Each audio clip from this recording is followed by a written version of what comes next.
그들이 조반 먹은 후에 예수께서 시몬 베드로에게 이르시되 요한의 아들 시몬아 네가 이 사람들보다 나를 더 사랑하느냐 하시니 이르되 주님 그러하나이다. 내가 주님을 사랑하는 줄 주님께서 아시나이다. 이르시되 내 어린 양을 먹이라 하시고 또 두 번째 이르시되 요한의 아들 시몬아 네가 나를 사랑하느냐 하시니 이르되 주님 그러하나이다. 내가 주님을 사랑하는 줄 주님께서 아시나이다. 이르시되 내 양을 치라 하시고 세 번째 이르시되 요한의 아들 시몬아 네가 나를 사랑하느냐 하시니 주께서 세 번째 네가 나를 사랑하느냐 하시므로 베드로가 근심하여 이르되 주님 모든 것을 아시오매 내가 주님을 사랑하는 줄을 주님께서 아시나이다. 예수께서 이르시되 내 양을 먹이라. 아멘. 잠시 기도하겠습니다. 주님, 이 시간 저희들의 눈을 열어 주님의 기이한 법을 보게 하여 주옵소서. 주님께 이 시간을 의탁합니다. 예수님의 이름으로 기도하옵나이다. 아멘. 자, 저기 한번 화면을 보실까요? 네. 조금 앞으로 조금 숙여주세요. 네, 잘 보이세요? 네. 네. 갈릴리 호수가에 있는 예수님께서 베드로를 만난 오늘의 본문의 그 장소에 저렇게 그 석고상을 해놨습니다. 저도 저 현장에 가본 적이 있는데 굉장히 감동적이었습니다. 또 넘겨주시겠어요? 예, 이건 이제 그림이죠. 여러분 잘 아시는 것처럼 요한복음 21장에 그 예수님께서 숯불을 피워 놓으시고 아침에 그 한 손에는 빵을 쥐고 계시고 이제 잡은 물고기로 조반을 지어서 먹이는 그런 장면입니다. 예, 그 다음 네, 오늘 본문의 내용은 간단합니다. 세 번의 질문과 또 세 번의 고백, 또 세 번의 사명입니다.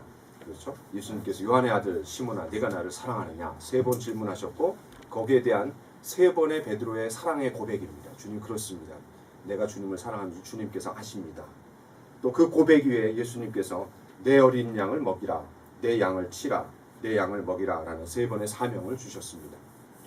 우리는 오늘 네 번째 예배인데 제가 계속 같은 본문으로 이 말씀을 나누고 있습니다. 첫 번째 말씀을 또 넘겨주시겠어요?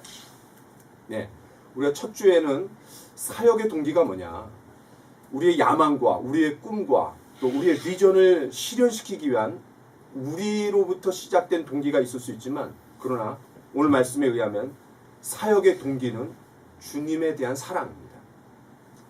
그래서 그 말씀을 나눴고요. 두 번째는 그리고 두 번째 주에 말씀을 나눈 거는 그럼 주님에 대한 사랑은 어떤 게 참된 고백이냐? 바로 이 베드로가 뭐라 했냐면 주님 그렇습니다. 내가 주님을 사랑합니다. 그런데 그것을 주님께서 내가 주님을 사랑하는 줄 주님께서 하십니다. 주님께서 하십니다. 라고 했어요. 이 말씀은 바로 베드로가 완전히 자기가 포기된 심지어 자기의 결심과 의지 그리고 자기의 헌신조차도 포기된 굴복으로서 이런 참된 진정한 사랑 고백이었음을 우리가 보았습니다. 지난주에 우리가 함께 나눈 말씀은 세 번째입니다. 우리 한번 보세요. 목자로의 부르심이라고 우리가 말씀을 나누었는데 베드로를 예수님께서 처음 만났을 때 초창기에 어떻게 베드로를 사명인으로 부르셨냐면 사람 낚는 어부가 되게 하리라 라고 했습니다. 또 여러분 잘 아시는 것처럼 이제후로는 네가 사람을 취하리라 라고 어부로서의 그런 그 부르심을 받았습니다. 그런데 마지막 예수님께서 마지막 만나는 이 과정에서는 양을 먹이고 치라 라는 이 목자로의 부르심이었습니다. 자연스럽게 우리는 오늘 네 번째 말씀으로 목자로 부르심을 받았다라면 그 목자가 목양해야 할 양들이 어떠한지를 아는 것은 너무나 자연스럽고 당연합니다. 그래서 오늘 제목이 내 양입니다. 내 양. 베드로가 이 예수님의 유언을 받아서 예수님 이제 떠나가시기 전이니까 유언과 같습니다. 이 유언을 받아서 평생 동안 해야 할 사명이 바로 주님의 양을 먹이고 치는 것이었습니다. 그런데 우리가 사명에 대해서 좀 생각해 볼 필요가 있습니다. 네, 넘겨주시겠어요? 자, 저분이 어떤 분인 줄 아세요? 제가 저 남자분을 좀 소개하려고 합니다. 네, 아브라함 링컨 같아요. 자, 제가 한번 설명하는 내용을 들어보십시오. 1840년 영국의 하노버라는 아주 작은 시골 마을에 목사의 아들로 저분이 태어났습니다. 그는 어려서부터 해외 선교사가 되고자 마음에 결심을 했어요. 1863년 그의 나이 23살에 그 당시 세계에서 가장 유명한 선교단체였던 런던 선교회에서 파송을 받아갖고 중국 선교사로 갔습니다. 이제 아브라함 링컨은 아니죠. 2년 후에 조선에 대한 정보를 들었습니다. 여기서 말하는 조선은 오늘의 대한민국의 옛날 이름입니다. 그래서 이 조선에 대한 정보를 듣고 작은 목선을 하나 타고, 이게 생명을 건 거예요. 작은 목선을 타고 조선으로 가다가 실패했습니다. 풍랑을 만나서 거의 죽을 뻔했다고 그래요. 가까스로 목숨을 부지했습니다.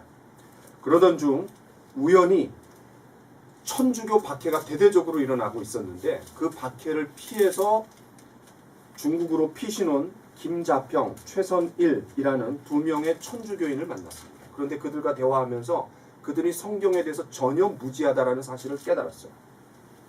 이 사건은 그에게 충격을 주었고 조선 선교의 필요성을 더 확신하게 되는 계기가 되었습니다. 이때부터 그는 조선말을 배우기 시작했어요. 그리고 학수고대하면서 이 조선에 가기를 원했습니다. 자, 다음 장면 한번 볼까요? 자, 우리 같이 한번 읽어보겠습니다. 지금 아버지에게 쓴 편지예요. 자, 같이 읽겠습니다. 시작. 아주 잔인하고 사악한 대학살이 최근 조선에서 일어났습니다. 그럼에도 누군가 조선에 들어가 선교의 문을 여는 것의 중요성을 깨달아 제가 조선에 들어가기로 결정했습니다. 아버지께 편지를 보냅니다. 하노버 시골교회의 성도들에게. 이미 이때는 그 아내를 풍토병으로 잃은 뒤였습니다. 학수고대하던 이 청년은 마침내 기회를 얻었습니다.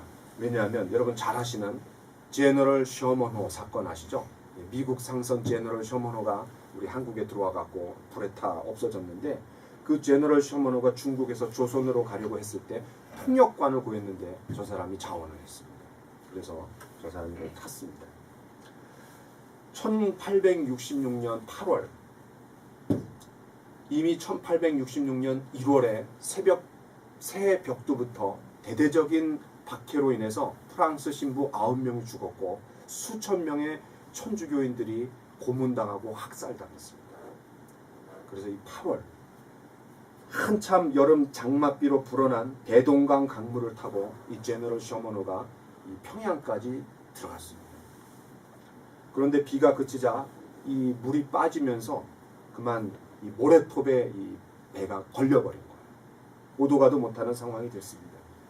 당시 쇄국 정책을 강하게 쓰고 있었고 흥선대원군이 이 병인 박해로 이 천주교인들을 각해했기 때문에 외국 배가 들어왔다는 것 자체는 침입으로 간주했고 굉장히 심하게 탄압을 했습니다. 미국인들은 당황한 나머지 한국인을 납치했고 또 대포로 폭격을 가하자 그 당시 평양감사 박 교수가 작은 배에다가 가득 이 장작을 실어갖고 불을 붙였어요. 그래서 이게 확 부딪히면서 그냥 불에 다 재가 되었습니다. 많은 승무원들은 이때 바다로 뛰어내렸고 그중 한 사람이 바로 우리가 얘기하려고 하는 로버트 토마스 선교사입니다. 토마스 선교사. 그는 이 가슴속에 한문으로 된, 중국에서 번역된 그 한문으로 된 성경책을 꼭 품고 내렸대요. 그리고 조선인들에게 붙잡혀서 대동강변에서 목이 베어 죽었습니다. 그때 그 목을 친 사람이 누구냐면 박춘권이라는 사람입니다. 이 박춘권이라는 사람이 칼을 들고 목을 베려고 할 때 이 품에서 이것을 받으시오 라고 하면서 성경책을 던져줬답니다.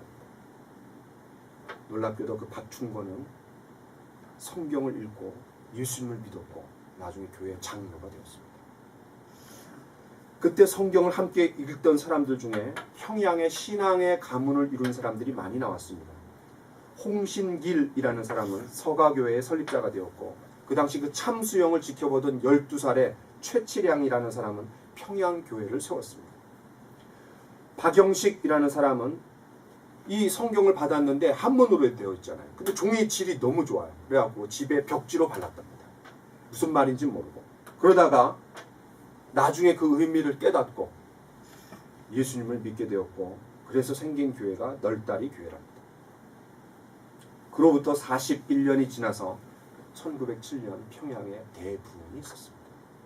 바로 이 토마스 선교사가 생명을 걸고 사명을 완수하여 씨를 뿌렸기 때문에, 엄밀히 말하면 그는 뭐 조선 땅에 들어가 보지도 못한 거죠. 대동강 강변에서 참수형을 당했기 때문에. 그러나 이 씨를 뿌렸기 때문에 이런 놀라운 결과가 일어난 것이었습니다. 교회사의 유명한 사람이었던 터툴리안이라는 사람이 이 순교자의 피는 교회의 씨앗이라고 했는데, 그것이 바로 이 토마스 선교사를 두고 한 말인 것 같다라는 생각이 듭니다. 바로 이것이 사명입니다. 사명은 말 그대로 맡겨진 임무라는 뜻입니다. 우리 모든 사람들은 각자 맡겨진 임무가 있습니다. 네, 저 한 그림을 보세요. 그래서 그림으로 그린 거죠. 토마스 선교사가 저렇게 참수형을 당하기 직전에 그런 상황입니다. 자기 목숨을 던져서라도 자기에게 맡겨진 임무를 완수하고자 하는 마음, 그것이 바로 사명입니다. 제가 이 병기 형제를 만났을 때 최근에 식사하면서 굉장히 눈에서 광채가 나는 것 같았어요. 얼굴이 하얗게 빛이 나고 얼마나 열심히 그냥 그 자기의 그 사업에 대한 자부심과 긍지로 그 설명을 하는지 와 굉장했어요. 사명을 발견한 겁니다. 본인이 그렇게 얘기했던 것 같아요. 난 정말 내가 해야 될 그 사명을 발견한 것 같다. 저마다 우리 모두는 그런 사명을 발견하고 살아야 됩니다. 그것이 꼭 기독교인이 아니더라도 우리가 이 세상을 살면서 생명을 바쳐서 해야 될 일, 그 사명이죠. 이 땅에 내가 왜 태어났고 무엇을 위해서 살아야 되고 또 먹고 살기 위해서 하는 일이 아니라 그 일이, 그 사명이 기쁘고 행복하고 나에게 풍요로움을 주고 많은 사람들에게 유익을 준다면 그것이야말로 진짜 아주 좋은 그런 사명이고 그 사명을 성취해 나가는 사람이라고 할 수 있습니다. 자, 그러면 이제 다음 주제로 한번 넘어가 보겠습니다. 예. 그럼 베드로가 받은 사명이 뭡니까? 부활하신 예수님을 만나고 이제 얼마 안 있으면 예수님이 떠나시는데 예수님이 유언처럼 주신 베드로에게 주신 사명입니다. 그 베드로에게 너에게 내 교회를 세우겠다라고 약속하셨고 또 그 교회를 세우는 열쇠도 주셨습니다. 사실 베드로에게 이 받는 지금 이 세 번의 사명은 굉장히 심각한 겁니다. 여러분 그 사명이 뭡니까? 오늘 베드로가 받은 사명은 세 번 반복됐습니다. 첫 번째는 뭐죠? 네, 정확하게는 내 어린 양을 먹이라. 두 번째는 뭐죠? 내 양을 치라. 세 번째는 내 양을 먹이라. 여러분 질문을 한번 해보겠습니다. 이 세 번에 걸친 사명에서 공통어가 뭐예요? 공통어. 반복된 말이 뭐예요? 그렇죠. 내 양입니다. 양 그리고 내. 그렇죠. 양, 내. 세 번 다 나오는 말이죠. 그러니까 내 양은 사명을 이루어야 할 대상입니다. 또 사역의 대상이기도 합니다. 여러분 내 양은 발음을 잘해야 돼요. 영어로 보면 my lamb, my sheep입니다. 네 양이 아니에요. 내 양이에요. your lamb, your sheep이 아니에요. 내 양입니다. my lamb, my sheep. 저희 질문이 있습니다. 그렇다면 왜 예수님은 내 양을 세 번이나 반복해서 집어넣으셨을까요? 내 양. 더 구체적으로는 내 양이라 그랬습니다. 내 양. 여기서 강조는 내에 있습니다. 내. 여러분 처음 베드로를 불러서 사명을 주실 때 우리가 한번 찾아보겠습니다. 마태복음 4장입니다. 우리가 여러 번 이 말씀을 봤는데 그래도 오늘 다시 한번 볼 필요가 있습니다. 마태복음 4장 19절.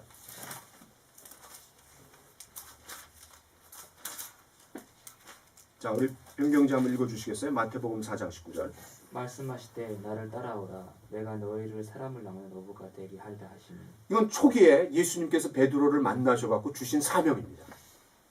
내가 너희를 사람을 낚는 어부가 되게 하리라. 자, 여기 손을 끼고 누가복음 5장 10절로 가보겠습니다. 또 볼 거니까 누가복음 5장 10절. 자, 우리 피스가 한번 읽어주세요. 누가복음 5장 10절.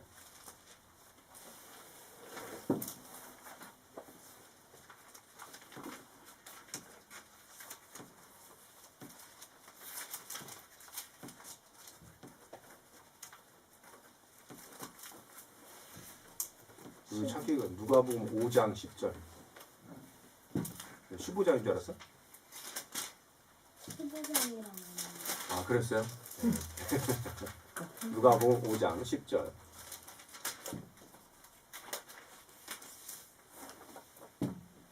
또한 세베대의 아들로서 시몬의 동료인 야고보와 요한도 놀랐다. 예수께서 시몬에게 말씀하셨다. 두려워하지 말아라. 이제부터 너는 사람을 낚을 것이다. 예. 이제부터는 네가 사람을 낚을 것이다. 우리가 보는 성경에는 이제부로는 네가 사람을 취하리라 하십니다. 이게 초창기에 예수님께서 부르셨을 때 주신 사명이에요. 그런데 여러분 잘 보세요. 여기서 보면은 사람을 낚는 어부가 되게 하리라. 또 이제부로는 네가 사람을 취하리라 해서 총칭으로서 사람이라 그랬습니다. 그냥 사람이에요. 막연하게 사람. 총칭으로서. 예수님께서 이렇게 말씀하시지 않았습니다. 내가 너희로 내 사람을 낚는 어부가 되게 하리라. 이렇게 말하지 않았어요. 또 이제부로는 네가 내 사람을 취하리라. 이렇게 말씀하시지 않았어요. 그냥 총칭으로 사람이라 그랬어요. 그런데 마지막에 사명은 내 양을 먹이라. 내 양을 치라. 내 어린 양을 먹이라. 바로 내를 강조한 건데. my. 여러분 오늘 나눌 말씀의 초점을 이해하시겠습니까? 오늘 제목이 내 양입니다.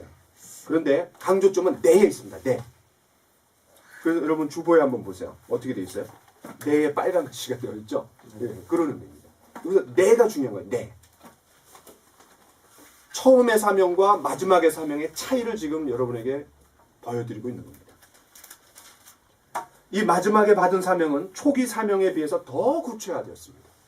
내가 들어갔기 때문에. 그럼 이제 우리가 마지막 주제로 넘어가 보겠습니다. 하나 더. 자, 이건 우리가 다 본 거고. 네, 내 양. 그렇다면 이 내 양에는 어떤 의미가 함축되어 있을까요? 세 가지 의미가 있습니다. 첫 번째는 주님께 속한 양. 두 번째는 또 넘겨주시겠어요? 주님께서 맡기시고 보내주신 양이라는 뜻입니다. 세 번째는 주님께서 도로 찾으실 양. 그는 다른 말로는 내 입장에서 말하면 넘겨주세요. 주님께 다시 내가 돌려드려야 할 양이라는 뜻입니다. 바로 이 내 양에는 세 가지 이 의미가 있는 거예요. 자, 그럼 하나씩 한번 좀 더 자세하게 보겠습니다.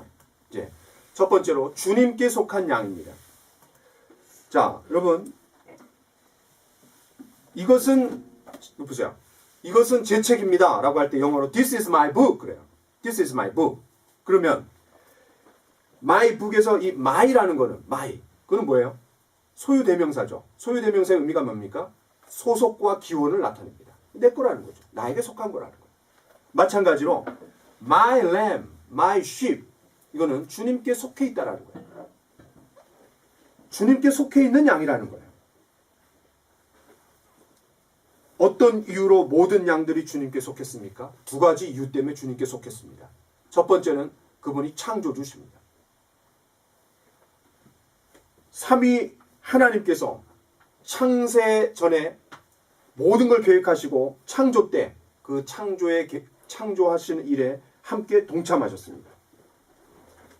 그분은 우리 모든 사람들을 창조하신 분이십니다. 동시에 그분은 구속주이십니다.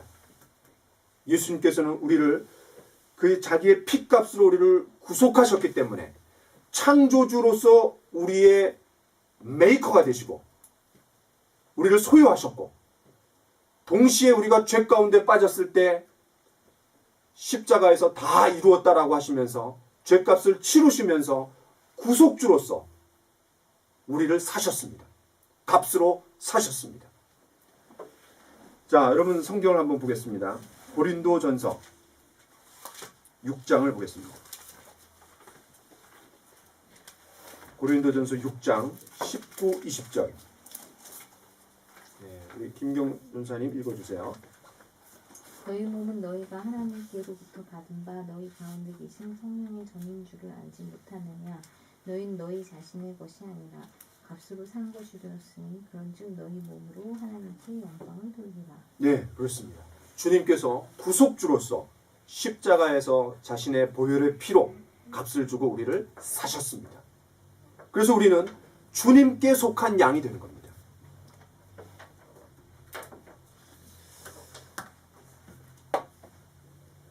자, 그래서 이런 사실들을 우리가 생각해 볼 때 우리 모두는, 저와 여러분들은 다 주님의 양입니다. 인생의 참 목자 되신 주님 안에서만 우리는 참된 안식을 누릴 수 있고, 주님의 참 양이라는 사실은 굉장히 격려가 됩니다. 자, 이제 두 번째 주제로 넘어가 보겠습니다. 내 양이라는 것은 주님께서 맡겨주시고 보내주신 양이란 뜻이에요. 여러분, 어떤 이유로 양들이 주님께서 맡겨주시고 보내주신 양입니까? 이것도 두 가지 이유가 있습니다. 우리가 첫 번째로 요한복음 17장을 좀 펴서 읽어보겠습니다. 아주 놀라운 말씀이 있어요. 요한복음 17장, 예수님께서 십자가에 돌아가시기 전에 겟세마네 동산에서 땀방울이 핏방울이 되도록 기도하시는 대제사장으로서의 기도입니다. 자, 9절 10절을 같이 한번 읽어볼까요? 시작. 내가 그들을 위하여 비옵나니 내가 비옵는 것은 세상을 위함이 아니요 내게 주신 자들을 위함이니이다. 그들은 아버지의 것이로소이다. 내 것은 다 아버지의 것이요 아버지의 것은 내 것이온데 내가 그들로 말미암아 영광을 받았나이다. 야, 이 놀라운 말씀이에요. 왜 주님께서 맡겨주시고 보내주신 양입니까? 주님조차도 아버지 하나님으로부터 받은 양들이었습니다. 12제자가.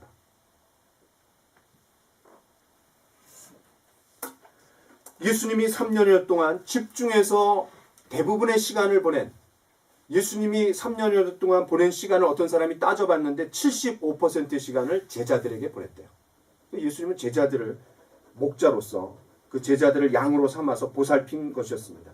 그런데 그 제자들이 하나님의 소유였고 하나님께서 이 선한 목자이신 예수님께 맡겨주시고 보내주셨다는 거예요. 이 맡겨주시고 보내주신 양들을 예수님께서 어떻게 목양했습니까? 베드로의 삶만 봐도 아주 극명하게 우리가 그 사실을 알 수 있습니다. 요한복음 10장에 의하면 이 목자는 양들에게 이름을 붙여준다 그랬습니다. 그리고 이름을 부른다 그랬어요. 예수님께서 베드로를 처음 만났을 때 이렇게 말합니다. 요한의 아들 시몬아, 내 이름을 게바라 하리라. 이름을 바꿔주셨어요. 또 예수님께서는 시시때때로 사람들을 부르실 때 삭개오야, 삭개오야 하면서 이름을 부르셨습니다. 또 이 양들을 푸른 초장과 쉴만한 물가로 인도하는 것은 목자입니다. 예수님께서 이 제자들에게 산상수훈의 가르침도 주셨고 또 천국의 비유 등 또 오병이어의 기적을 베푸신 다음에 사람들이 예수님을 왕으로 추대하려고 하자 그 제자들에게 쉼을 주기 위해서 먼저 배를 타고 건너편으로 가도록 배려하신 것도 예수님이었습니다. 목자와 양이 늘 붙어있듯이 예수님께서도 항상 제자들과 함께 먹고 자고 다니셨습니다. 그들을 푸른 초장과 쉴만한 물가로 인도한 겁니다. 또 사망의 음침한 골짜기에서도 양들을 지켜주셨습니다. 언제 지켜주셨습니까? 종교 지도자들로부터 그들을 보호해 주셨습니다. 특히 예수님을 3번 부인할 그 베드로를 위해 돌이킬 수 있도록 기도도 하셨습니다. 사망의 음침한 골짜기에 빠져있는 베드로를 위해서 기도하신 겁니다.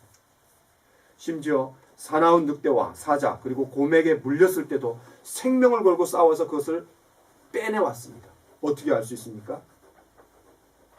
예수님께서 우리의 든 양뿐만 아니라 우리의 들지 아니한 다른 양들까지도 위해서 목숨을 버리셨습니다. 그럼 요한복음 10장으로 한번 가볼까요? 요한복음 10장 15, 16절입니다. 요한복음 10장 15, 16절 같이 한번 읽어보겠습니다. 시작. 아버지께서 나를 아시고 내가 아버지를 아는 것 같으니 나는 양을 위하여 목숨을 버리노라. 또 이 우리의 들지 아니한 다른 양들이 내게 있어 내가 인도하여야 할 터이니. 야, 그러니까 우리 안에 들어있는 양, 유대인들뿐만 아니라 우리 안에 들지 아니하는 세상의 모든 사람들을 가리킨 겁니다. 바로 유대인들뿐만 아니라 이방인들까지도 위해서 예수님께서 십자가에 못 박혀 죽겠다는 얘기입니다.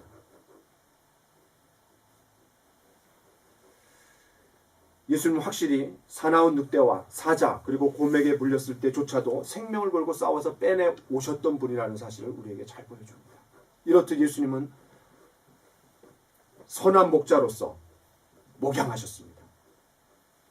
아버지 하나님께서 주신 양들을 받아서 아버지 하나님께서 보내주신 맡겨주신 양들을 받아서 선한 목자의 삶을 사셨던 겁니다.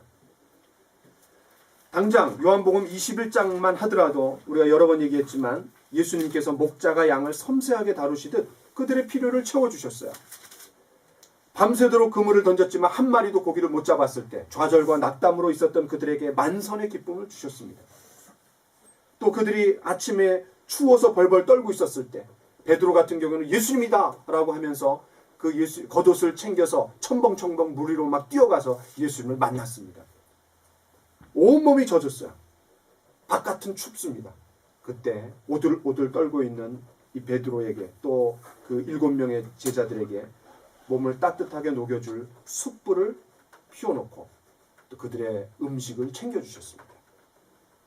얼마든지 예수님은 베드로를 책망하고 또 제자들을 책망할 수 있었습니다. 어떻게 나를 부인할 수 있냐? 어떻게 나를 떠날 수 있냐?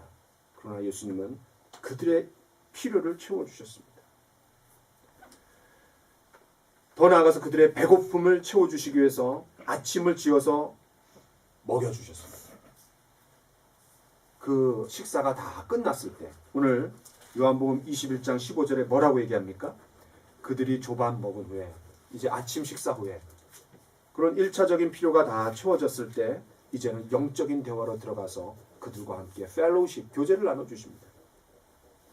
그들의 바디의 필요를 채워주신 후에 영혼의 필요, 소울의 필요를 채워주시는 겁니다. 더 나아가서 베드로에게 회복과 사명을 주시고 계십니다. 참 예수님께서 목자로서 얼마나 섬세하게 제자들에게 다가가셨는지를 보여주는 그런 장면입니다.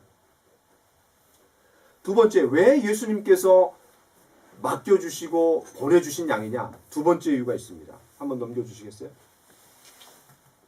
예, 이제 주님은 승천하실 주님으로서 양들을 맡겨야 되고 보내줘야 됩니다.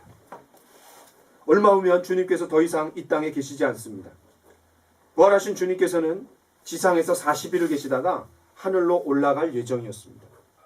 그렇다면 우리의 든 양과 우리의 들지 않은 양을 위해서 예수님이 죽으셨다고 했는데 그들을 누군가에게 맡겨야 됩니다. 그냥 떠난다라면 무책임한 겁니다. 그 역할을 누가 맡았습니까? 바로 베드로가 맡은 겁니다. 베드로는 이 주님께서 주신 사명을 제대로 이해했습니다. 우리 베드로전서 5장 2절로 가보겠습니다. 베드로가 쓴 유일한 성경이죠. 어떻게 베드로가 그 예수님의 사명을 이해했는지를 이 말씀을 통해서 우리는 잘 알 수 있습니다. 자, 5장 2절을 같이 한번 읽어보겠습니다. 베드로전서 5장 2절.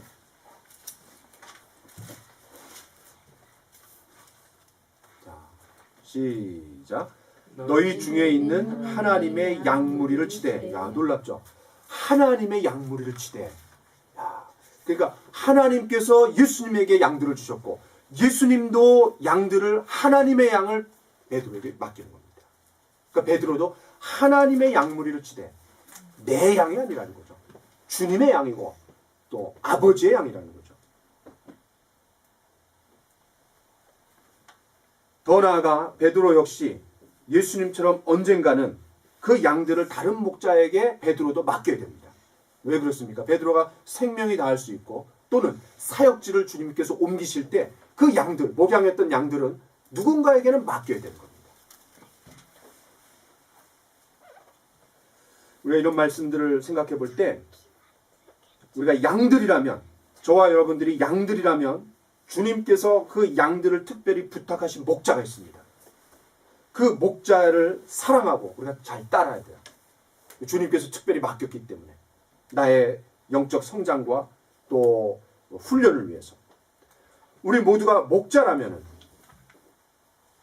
내 양, 내 제자, 내 사람이 아니라 주님께서 나에게 특별히 맡겨주셨다, 보내주셨다라는 그런 마음으로 모든 것을 주님께 대하듯 그 양들을 주님께 대하듯 해야 됩니다. 왜? 내 양이 아니라, 내 사람이 아니라, 내 제자가 아니라, 내 성도가 아니라 주님의 양입니다. 세 번째, 주님께서 도로 찾으실 양입니다. 또 베드로 입장에서는 주님께 다시 돌려드려야 될 양입니다. 이것도 역시 두 가지 이유 때문에 주님께서 도로 찾으실 양이고 주님께 다시 돌려드려야 할 양입니다. 첫 번째는 그분은 다시 오실 주님이십니다. 여러분 베드로전서 5장을 아까 봤는데 여러분 3절 4절을 같이 한번 읽어보겠습니다. 베드로전서 5장 3절 4절 시작. 맡은 자들에게 주장하는 자세를 하지 말고 양 무리의 본이 되라. 그리하면 목자장이 나타나실 때에 시들지 아니하는 영광의 관을 얻으리라. 자, 놀라운 말씀이에요. 목자장이 누굽니까? 목자장. 영어로 보면 the chief shepherd. 바로 예수 그리스도입니다. 목자장. 우리 한 말씀을 더 보겠습니다. 히브리서 13장입니다. 앞쪽으로 가보면 야고보서가 있고 히브리서가 있는데 13장 20절. 지난주에도 본 말씀입니다. 20절 같이 한번 읽어볼까요? 히브리서 13장 20절 같이 읽겠습니다. 시작. 양들의 큰 목자이신 우리 주 예수를 영원한 언약의 피로 죽은 자 가운데서 이끌어내신 평강의 하나님이, 예수님을 뭐라 그랬어요? 양들의 큰 목자이신 우리 주 예수를 The Great Shepherd, The Great Shepherd. 우리가 이런 말씀들을 생각해 볼 때 주님은 다시 오십니다. 그리고 그 다시 오신 주님께서는 맡겼던, 보내줬던 양들에 대한 다시 찾으실 겁니다. 결국 베드로는 주님께서 다시 오실 때까지 고용된 목자입니다. 또 이 시대에 양들을 먹이고 치고 세우는 사람들은 고용된 목자입니다. 저는 목사입니다. 목사는 엄밀히 말하면 원어로 목자입니다. 목자. 그러니까 주님께서 저에게 책임을 물으신다라는 거예요. 도로 찾으신다라는 거예요. 맡겨준 양들에 대해서 네가 얼마나 성실했느냐. 책임을 져는 거예요. 이것은 목사뿐만이 아닙니다. 우리가 훈련되고 준비되고 다른 사람들을 먹이고 치는 일은 모든 성도들이 해야 됩니다. 그래서 오늘 주보에, 여러분 주보 한번 보십시오. 야, 굉장한 표현이 여기 있습니다. 주보 맨 앞면을 보세요. 앞면. 거기 보면은 밑에 교회의 머리 예수 그리스도 이렇게 돼 있죠. 그 다음에 사역자가 누굽니까? 예, 모든 성도예요. 모든 사람이 사역자입니다. 담임 목자보다도 더 위에 있습니다.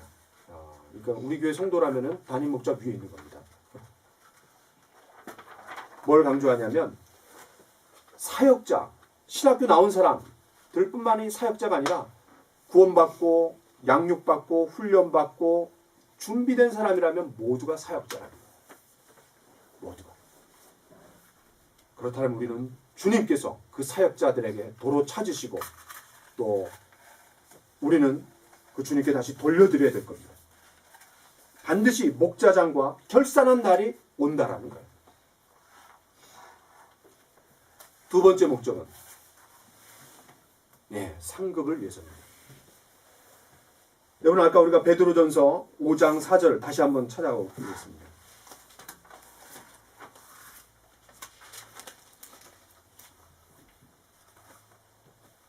같이 한번 읽어볼까요? 베드로전서 5장 4절 시작.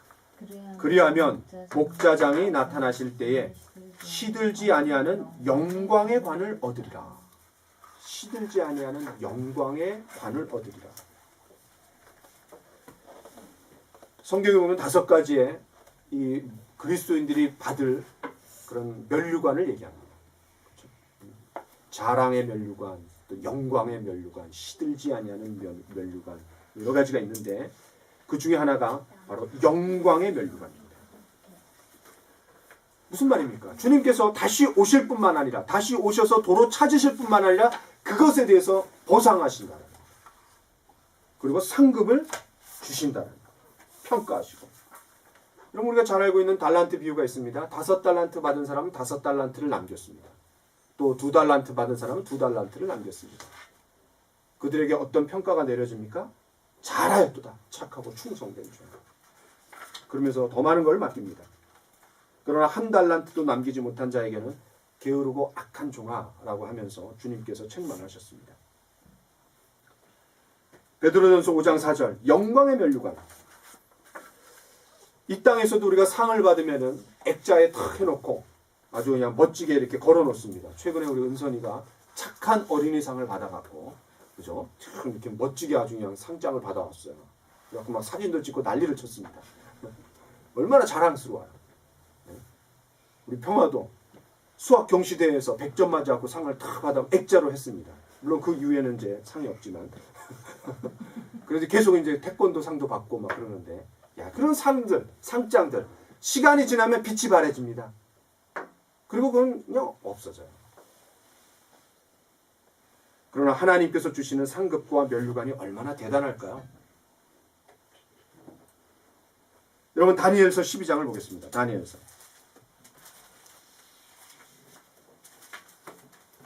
야, 다니엘서 찾기가 쉽지 않죠. 에스겔 다니엘 12장 놀라운 말씀을 한번 우리가 같이 읽겠습니다. 3절입니다. 다니엘서 12장 3절. 이사야, 예레미야, 에스겔, 그 다음에 다니엘. 뒤쪽에 있어요. 네, 찾았어요? 네, 12장. 비스 찾았어요? 왜 안 찾아? 아이 시도조차 하지 아, 않는 택배가 뒤야 뒤. 자, 12장 3절 같이 한번 읽어보겠습니다. 시작. 지혜 있는 자는 공창의 빛과 같이 빛날 것이요 많은 사람을 옳은 대로 돌아오게 한 자는 별과 같이 영원토록 빛나리라. 야, 이 놀라운 말씀이에요. 많은 사람을 옳은 대로 주님께로 구원의 길로 돌아오게 한 자는 별과 같이 영원토록 빛나리라. 야, 이거는 바래지 않아요. 없어지지 않아요. 영원히 찬란할 것이고 주님의 나라에서도 영원히 칭찬받는 보상입니다.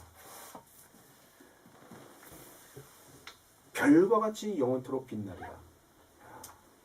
그러니까 베드로가 초창기에 받은 사명, 사람 낚는 어부가 되게 하리라. 사람들을 죽은 물고기를, 산 물고기를 잡아갖고 죽이는 건데 이제는 죽은 사람들을 산자로 구원의 길로 인도하는 거죠. 그 구원의 길로 인도한 그들을 목양하는 거예요. 마지막 사명은. 결국은 옳은 대로 인도하는 것과 똑같다. 말씀을 마무리하겠습니다. 자, 마지막 눌러주세요. 예. 첫 번째로 우리 모두는 주님의 양입니다. 그렇죠? 주님께 속한 양이라 그랬어요. 내 양. 주님께 속한 양. 그리고 우리 저와 여러분 모두는 목사이기 전에, 전도사이기 전에, 또 성도이기 전에 주님의 양입니다. 지나온 삶을 생각해 볼 때 우리가 주님의 양으로서 주님의 그런 보살핌과 또 섬세한 그런 사랑 속에 참 지금까지 험난한 인생을 잘 겪어온 것 같아요. 형제들도 그렇지 않습니까? 어려움이 있었지만 지금까지 하나님께서 평강으로 인도하셨고 또 사명을 주셨고 참 주님의 인도인 것 같아요. 이런 선한 목자 되신 주님께서 우리의 삶을 가장 선한 길로, 행복한 길로, 멋진 길로 인도하십니다. 그렇다고 우리가 이렇게 굴곡이 없는 건 아니에요. 굴곡이 있지만 그런 가운데서 우리를 지키시겠다고 했어요.